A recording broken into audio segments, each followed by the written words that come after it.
बिस्मिल्लाहिर्रहमानिर्रहीम। अस्सलाम वालेकुम नाज़रीन, आप यूट्यूब चैनल देख रहे हैं। मैं इमरान खान हूँ। थोड़े दिन के बाद ये वीलॉग है और रीज़न आपको पता है, मैं गिरफ़्तार हो गया था। अब जिस केस में मैं गिरफ़्तार हुआ था उस केस के ऊपर मैं बात नहीं कर सकता। वजह यह है कि जस्टिस जनाब बाकर अली नजफ़ी साहब की अदालत के अंदर ये मामला गया और उन्होंने बुलाया फ़रीक़ैन को, और वहाँ पे इस मामले को हल निकालने के लिए फ़रीक़ैन को बाउंड किया गया और हलफ लिया गया कि जब तक ये मामला एक अदालत के अंदर चल रहा है और जब तक ये कानूनी मामला आगे बढ़ते हैं तो इसको पेंड किया जाएगा, और उस बीच में फ़रीक़ैन इसके ऊपर किसी किस्म की बयानबाजी नहीं करेंगे। बाकी आप लोगों को सब पता है, आपको आइडिया है कि हुआ क्या, कैसे हुआ, किसने किया, क्यों हुआ, वो सारा कुछ आपको पता है। मैं इस पर बात ज़रूर करूँगा, लेकिन जो हलफ मैंने लिया है उसको भी पूरा ज़रूर करूँगा। कुछ चीज़ें मुझे आपके साथ शेयर करनी है और आपको बतानी है, लेकिन सबसे पहले तो मैं शुक्रिया अदा करूँगा। आप सबका शुक्रिया, आप सबका दिल की गहराइयों से शुक्रिया। आप लोगों ने इस बीच में मुझे ख़रीदा है, मुझे आपने ख़रीदा है। मुझे नहीं पता था मेरे साथ बाहर क्या चल रहा है। अब जब आप पकड़े जाएं तो आपको क्या पता बाहर क्या चल रहा है, लेकिन मुझे आज सारा दिन वो देखने का मौका मिला। ईद का दिन है, आप सबको बहुत बहुत ईद मुबारक भी हो। मुझे सारा दिन देखने का मौका मिला कि आप लोग क्या कर रहे थे। मुझे देखने का मौका मिला कि मेरे दोस्त क्या कर रहे थे। मैं आप सबका फ़र्दन शुक्रिया अदा करना चाहता हूँ। आप इतने सारे हैं, मैं अकेला हूँ, मुझे आप सबके नाम भी नहीं पता, लेकिन जो सुन रहा है आपका बहुत शुक्रिया। वकला का बहुत शुक्रिया, बार्स का बहुत शुक्रिया। मैं जहाँ जाता था वो मेरे साथ खड़े होते थे, खड़े होकर पाकिस्तान जिंदाबाद का नारा लगाते थे। उन सब का बहुत शुक्रिया। पुलिस वाले पाकिस्तान जब मैं बोलता था तो जिंदाबाद कहते थे। मेरे नारे का जवाब देने के लिए पुलिस वालों का बहुत शुक्रिया।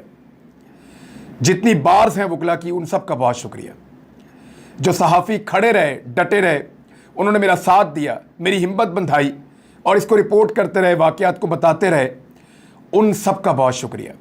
मैं नाम नहीं लेना चाहता, एक का नाम लूँगा तो सबका नाम कैसे लूँगा मैं। आप इतने ज़्यादा हैं, इतने सारे हैं कि मैं सिर्फ आपका शुक्रिया अदा कर सकता हूँ। जिन सियासी शख्सियात ने आवाज़ उठाई, बात की, उन सब का बहुत शुक्रिया। मेरे दोस्तों का, मेरे रिश्तेदारों का, उनका भी बहुत शुक्रिया। सिविल सोसाइटी का, आम लोगों का, सोशल मीडिया पे आवाज़ उठाने वालों का बहुत शुक्रिया।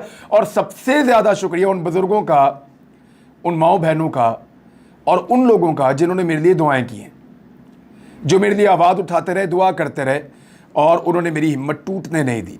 अल्लाह रब्बुल इज़्ज़त की तरफ से आती है जो भी आजमाइश आती है, याद रखिएगा, कोई किसी का कुछ नहीं बिगाड़ सकता जब तक कि अल्लाह रब्बुल इज़्ज़त ना चाहे। कोई किसी को एक लम्हे के लिए कुछ नहीं कर सकता जब तक कि अल्लाह ताला ना चाहे। और मेरा ये मानना है और मेरा ये ईमान है कि मेरा अल्लाह अपने आदमी के ऊपर कभी इतना बोझ नहीं डालता जितना वो ना उठा सके। वो कभी इंसान को ऐसी आजमाइश में नहीं डालता जिसकी उसने उसको हिम्मत ना दी हो कि वो उसमें से निकल आए या उस पर पूरा उतरे। तो अल्लाह ताला, अल्लाह रब्बुल इज़्ज़त, वो बड़ा मेहरबान है, बहुत ताकतवर है, सारी ताकत उसके पास है।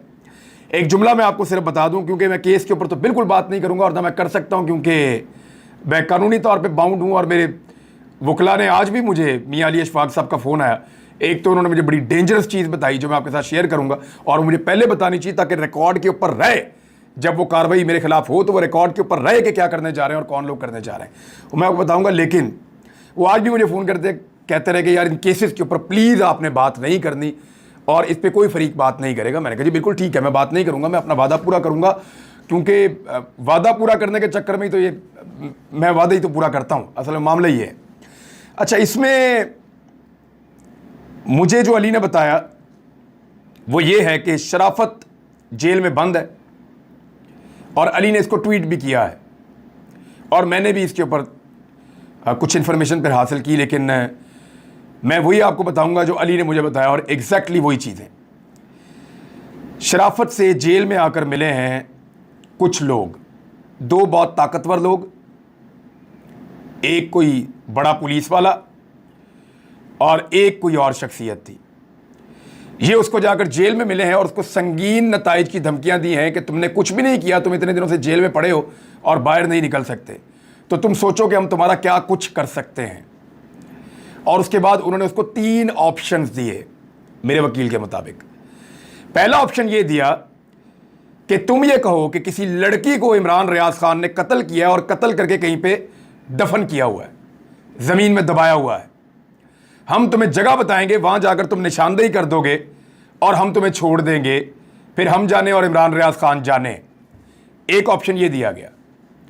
उसको दूसरा ऑप्शन ये दिया गया कि इमरान खान मंशियात की कंसाइनमेंट्स के ऊपर डील करता है, यानी मंशियात का डीलर है, और हम तुम्हें नाम बताएंगे, तुम बंदों के नाम लोगे और उन बंदों को हम इमरान खान के साथ नत्थी करके जोड़ के हम जाने और वो जाने और तुम निकल जाओ बीच में से।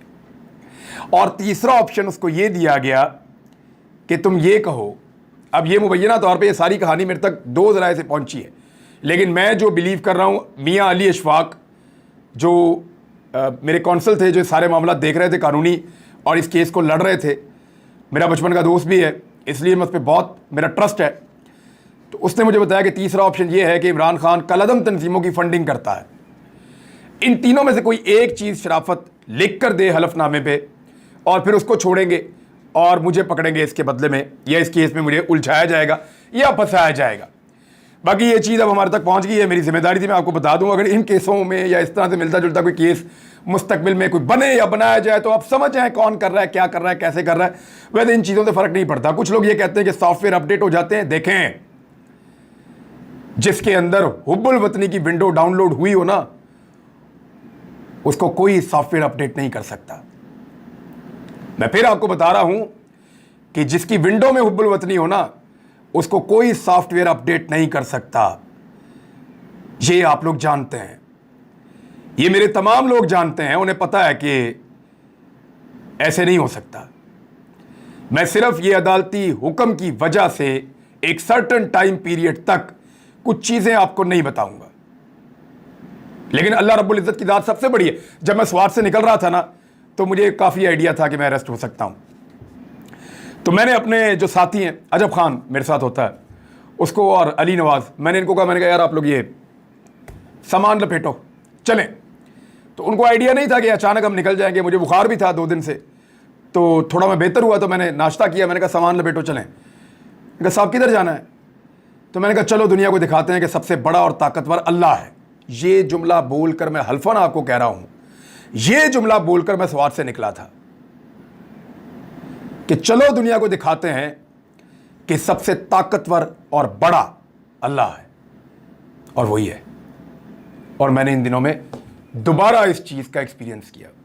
कोई एक्सपीरियंस की ज़रूरत नहीं है, सबको पता है, वैसे ही हमारा ये ईमान है। आप सबका एक मरतबा फिर बहुत बहुत शुक्रिया, बहुत शुक्रिया आपका। आपने ख़रीद लिया मुझे, आप लोगों ने मुझे ख़रीद लिया। मैं ये कर्ज उतारने की कोशिश करूंगा रहती ज़िंदगी तक इसकी कोशिश करूंगा। खबरों पे आते हैं जी वापस, और पहली खबर ये है, एहसन इकबाल को भेरा पे जिन हालात का सामना करना पड़ा, उस फैमिली ने घर में आकर मुलाकात की और माफ़ी मांग ली। बेवकूफ़ समझते हैं, क्या समझते हैं? हमें अकल नहीं, हमें पता नहीं चलता। ये ऐसे हो सकता है कि वो लोग पब्लिक प्लेस पे खड़े होकर अपनी सिक्योरिटी को रिस्क में डाल के एक वफाकी वजीर को चोर चोर के नारे लगाएं और बाद में उनके घर जाके माफ़ी मांग लें? ऐसे होता है? मैं जानता हूं कितना दबाव होगा, आप लोग भी जानते हैं कितना दबाव होगा, और जिन लोगों ने ये दबाव पहले बर्दाश्त किए हुए अपनी ज़िंदगी में, उनको भी आइडिया होगा कि दबाव तो होगा। मेरा एक सवाल है इस सारे मामले के ऊपर, हो सकता है बात ठीक हो, एहसन इकबाल साहब जो फरमा रहे हैं वो ठीक हो, लेकिन लोगों का रिएक्शन तो सोशल मीडिया पे कुछ और ही कह रहा है। लोग मानने को तैयार नहीं है कि इतने आराम से लोग आके, जो चोर आपको कह रहे हैं वो आके आपसे माफ़ी खुद ही मांग लें। हालात नॉर्मल नहीं हो सकते उन लोगों के लिए, ये क्लेम किया जा रहा है। मेरा ये कहना है कि क्या नवाज शरीफ आज तक बरतानिया में किसी एक आदमी से माफ़ी मंगवा सका जिसने नवाज शरीफ को चोर कहा, डाकू कहा, गद्दार कहा, कुछ भी कहा? मियाँ नवाज शरीफ साहब की रोज़ वहाँ पे इज्जत अफजाई करते हैं ना लोग। जब मियाँ साहब बाहर निकलते हैं, उनकी फैमिली बाहर निकलती है, पीछे लग जाते हैं, चोर चोर, डाकू डाकू, रोज़ लोग कहते हैं। कोई एक आया जिसने आकर मियाँ साहब से मुलाकात की हो, माफ़ी मांगी हो कि मियाँ साहब माफ़ी चाहते हैं, आपको चोर नहीं कहना चाहिए था? वो शयान अली जो चोर कहता था, वो रोज़ाना पीछे पीछे फिरता है मियाँ साहब के।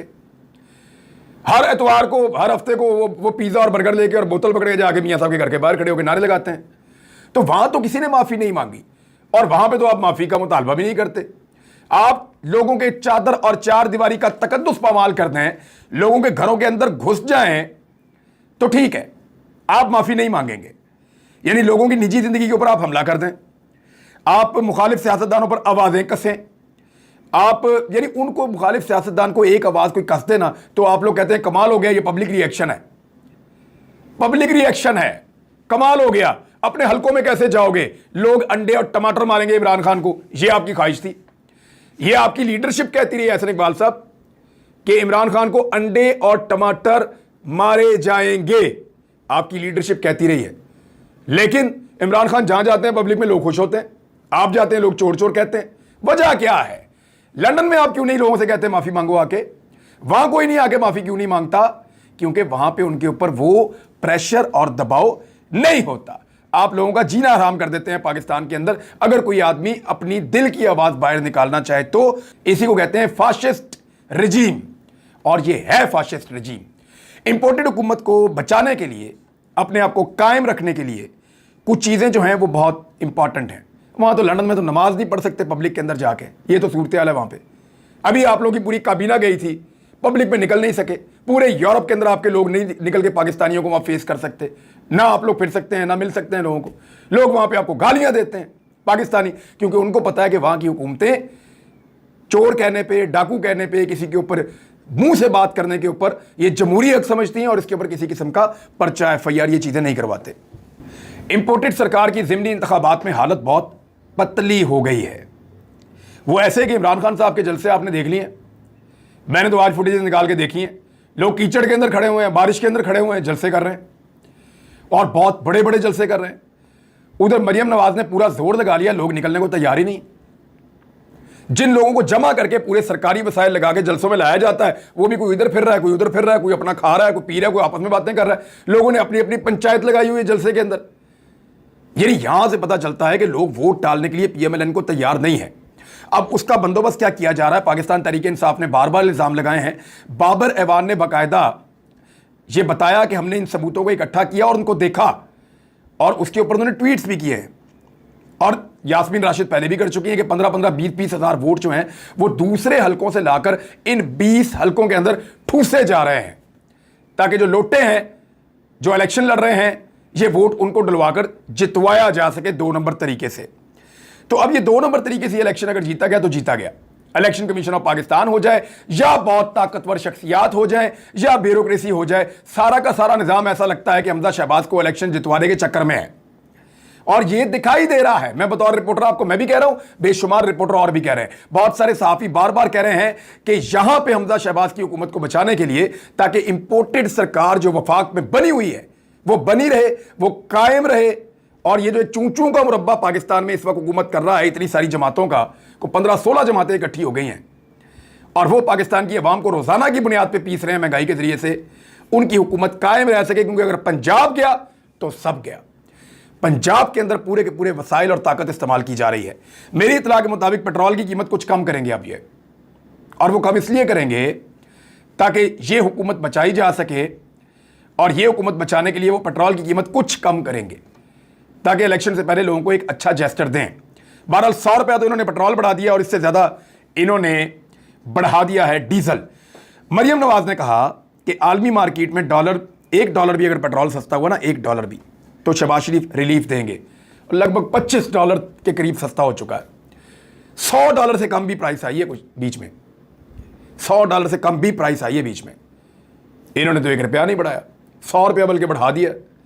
यानी इतना झूठ, लोगों को इतना फ्रॉड, लोगों के साथ इतनी बेईमानी। इमरान खान के दौर में आप मईशत के अदाद शुमार उठाकर देखें जो शहबाज शरीफ के दौर में छपे हैं, तो रश्क आता है कि कमाल काम किया था उन्होंने। और इस दौर के अंदर इन्होंने जो तबाही फेरी है, बेड़ा गर्क करके रख दिया पाकिस्तान की मईशत का, कुछ पल्ले नहीं छोड़ा, गरीब आदमी को पीस के रख दिया इन्होंने। पेट्रोल कहां चला गया, घी कहां चला गया, आटा कहां चला गया, गैस की कीमत कहां चली गई, लोड शेडिंग कहां से कहां लेकर चले गए, इंडस्ट्री बंद हो गई, हजारों लोग बेरोजगार हो गए एक एक शहर के अंदर। बेड़ा गर्क किया इन्होंने। एक्सपोर्ट्स आपकी कहां गई, रेमिटेंसेज आपके कहां जाएंगे, टैक्स कलेक्शन का क्या करेंगे, और सख्त तरीन शराइत जो है IMF की, वो इन्होंने तस्लीम कर दी। अब राणा सनाउल्लाह का स्टेटमेंट आप देखें कि $100 कीमत बढ़ाने के बावजूद शराइत पूरी नहीं हो रही IMF की, क्योंकि पाकिस्तान की मार्केट रुक चुकी है, पाकिस्तान के लोगों का ट्रस्ट खत्म हो चुका है, पाकिस्तान के लोगों को सिस्टम पे एतबार नहीं रहा। लोग ये चाहते हैं कि उनको हक दिया जाए और वो इलेक्शन के जरिए से फैसला करें कि पाकिस्तान में किसकी हुकूमत होगी। लेकिन यहां तो बहुत बड़ी धांधली के इंतजाम दिखाई देते हैं, जिसपे शाह महमूद कुरैशी साहब ने कहा कि अब धांधली हुई अगर ज़िमनी इंतखाबात में तो श्रीलंका जैसे हालात हो जाएंगे। लोगों को कब तक चुप करवाया जा सकता है, ये सवाल उठाया जा रहा है। IMF और पाकिस्तान कर्ज पैकेज की बहाली के करीब पहुंच गया है और उसमें जो शराइत हैं जो पाकिस्तान ने तस्लीम किए हैं उसमें अखराजात कम किए जाएंगे, यानी आपके तरक्याती अखराजात भी कम हो सकते हैं, दीगर अखराजात भी कम हो सकते हैं। तो बहुत सारे ऐसे प्रोजेक्ट जो चल रहे थे हो सकता है वो आइंदा ना चल रहे हों। तवानाई की कीमतें जो है उनके अंदर इजाफा, तवानाई की कीमत जब बढ़ती है तो पाकिस्तान की इंडस्ट्री नीचे जाएगी, पाकिस्तान का गरीब आदमी पिसेगा, पाकिस्तान का मेहनत कश पिसेगा और पाकिस्तान की तरक्की रुकेगी उससे, और टैक्स वसूलियां ज़्यादा की जाएंगी। कैसे करेंगे जब तरक्की नहीं हो रही तो टैक्स कहाँ से लेंगे? तो पाकिस्तान ने एक अजीबोगरीब फार्मूले पे काम किया है और मुझे नहीं लगता कि ये इंपोर्टेड सरकार इतनी अहलियत रखती है कि पाकिस्तान को इन मामलात से निकाल सके। इस वीलॉग में अब तक के लिए इतना ही। अपना ख्याल रखिएगा, अपने इस चैनल का भी। अल्लाह हाफ़िज़।